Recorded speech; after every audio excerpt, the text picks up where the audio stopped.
What's going on, guys? RBG here, bringing you more news on Marvel's Avengers, and it's officially been a few days since the original release date for this game hit. That's right, Marvel's Avengers was originally slated to be released on May the 15th of this year, but due to reasons unknown, was pushed back to September the 4th, which is kind of ironic considering the fact that another AAA Marvel game, Spider-Man, was also released in the month of September 2 years ago. We started out pretty slow in regards to updates on this title, but things are gradually getting better as we get closer to the new release date. It's about 4 months away. Even though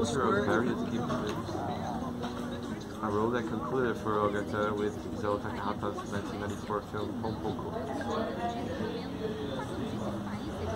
But one of the other people he fostered so dynamics have been fairly specific on when and where they choose to reveal new details about Marvel's Avengers. It hasn't stopped one developer from going above and beyond, who had established careers well before the first digital animation. And the answer to that is two buttons. Those were Bushi's anime career began in the same era that the magazine did in 1977. I love how the developers have been putting all these details into some of the movies. Ogata helped plan out the production of Mamoru Oshii's first movie based on the director's own original concept. It's And I like how you have the ability to craft your own skill trees and utilize certain abilities in co-op missions. All this sounds great on paper, but we have yet to see these promises be showcased in actual video game footage. Exactly how is the story co-op going to be played compared to that of the Warzone missions? And how is traversal going to work for each of these? These are things that really need to be answered because they're going to determine the advantage of it. In the most recent updates, Vincent Napoli, the combat designer, took to Reddit to answer some of these questions. And one of the most basic things he's slightly heartbroken was Captain America's traversal and combat mechanics. Now, I'm pretty certain that he isn't at liberty to answer every question, especially since it makes his publishing with bad news and they can do a dismal job at explaining things. But he talked about how he broke into the walls as opposed to running into more traditional scenes like Captain America. And I think we were all fairly surprised after reading that last part regarding Cap. It's something that really excites us because we knew that the band should be in the most recent updates, Vincent Napoli, the lead combat designer, took the Reddit to answer some of these questions. One of the most major things he slightly harped on was Captain America's traversal and combat mechanics. Now, I'm pretty certain that he isn't at liberty to answer every question, especially since it makes his publishers look bad given the fact that they've been doing a dismal job at explaining things. But he talked about how he hoped cleans the walls as opposed to running on them in the more traditional sense like Captain America can. And I think we were all fairly surprised after reading that last part regarding Cap. It's something that really excites us because we all know Captain America is one of the most versatile members in the group. Although he's extremely powerful, he can pull off some of the most graceful maneuvers such as flips and kicks. And he also is proficient at parkour, which I had a nagging suspicion that Vincent would be hinting at. Vincent posted this response 5 months ago, and a few months later someone asked if Cap could run on the walls Prince of Persia style or as the next one with Titanfall. And to that Vincent replied saying, and I quote, Captain America's wall run is a set distance, but being able to chain them together by jumping back and forth and double jumping, pole swinging, etc. makes it really friendly. A well-timed double jump off a wall run can also be used to re-trigger the wall run. His navigation is really flexible and accurate.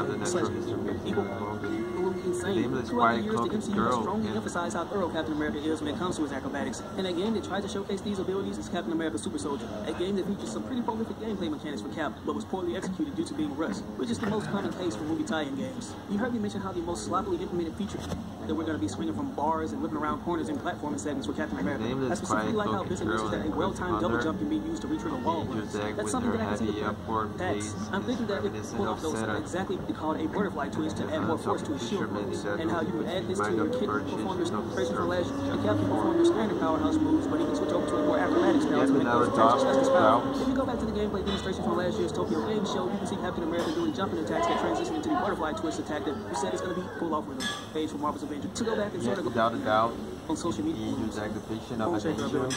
witnessed this show of aggression gain their own toast to fit. Most from the lines, it makes you heroic.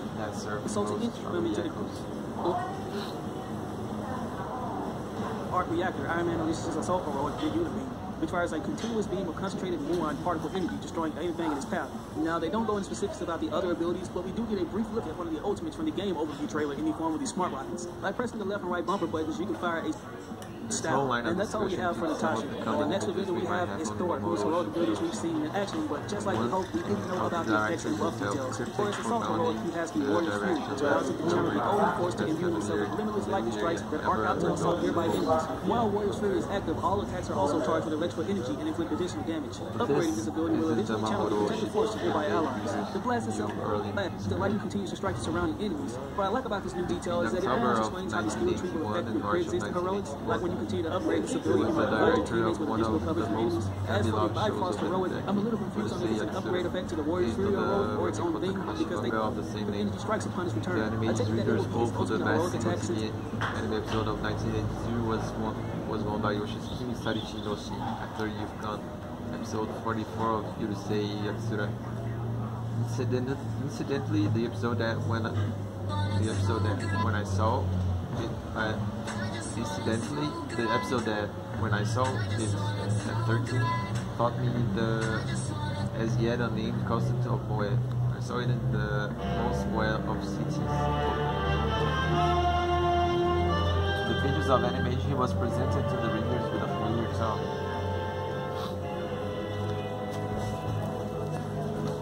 Of animation was presented to the readers with a familiar tone, not as kind of sensei, but as Oshiku, or even Mamoru-chan. During 1985 and 86, animated ran a series of 4-panel gag strips about the making of the angel's egg entitled Gambare and Mamoru-chan. Mamoru-chan. The droopy features with he just as often lit up with a smile, were depicted in caricatures as cute rather than just gloomy. He was kind of moe himself. Although Mamoru Oshii has never achieved the same level of prominence as Hayao Miyazaki's, no other anime director has.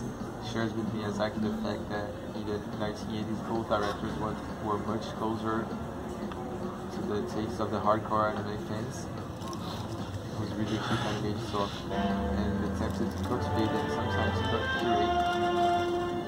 The process of Oshii and Miyazaki gradually began to work animation outside that community, moving into the realm of the avant-garde, or in Miyazaki's case, general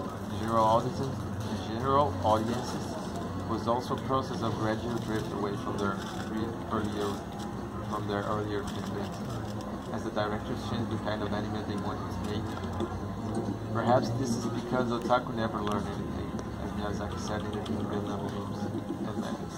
But then it was Miyazaki who had the biggest otaku of all.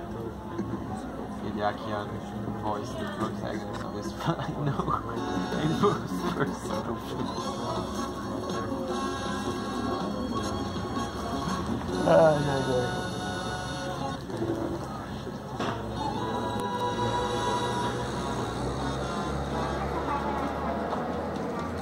Hã?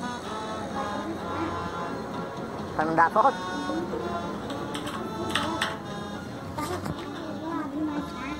Cadê o marcador de página?